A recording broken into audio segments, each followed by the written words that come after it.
Պարոն Օհանյան, ԿՊԱ-ականները իրենց ճեպազրույցներում անդրադառնալով թե իմպիչմենտի գործընթացին, թե առհասարակ, ասում են, որ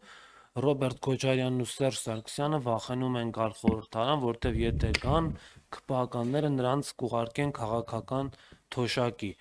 Ձեր կարծիքով ինչ գործիքակազմ ունեն ԿՊԱ-ականները նախկին նախագահներին քաղաքական թոշակի ուղարկելու եւ արդյոք նրանք վախենալու բան ունեն ԿՊԱ-ականներից։ Շնորհակալ։ Կարծում եմ, որ խորհրդարանական կառավարման երկրում մեծ դերակատարություն ունեն քաղաքական ուժերը եւ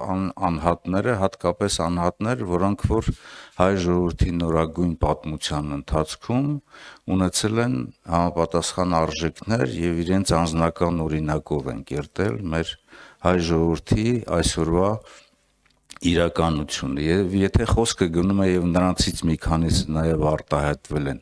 քաղաքական, այսպես ասած, վենդետա, այսինքն պատասխանատվություն, այսօրվա իրականության մեջ ամեն մեկը իր պատասխանատվությունը կրում է։ Նախկինում մեր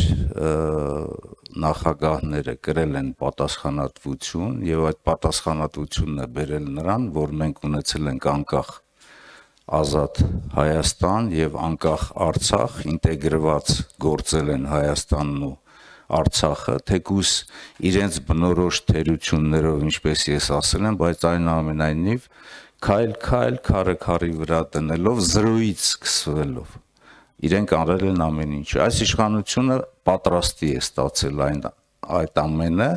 եւ կարծում եմ, որ քաղաքական պատասխանատվության իրենք պետք է ենթարկվեն նրա համար, որ ակնհայտ է ինչի են հասցրել այս երկիրը եւ նաեւ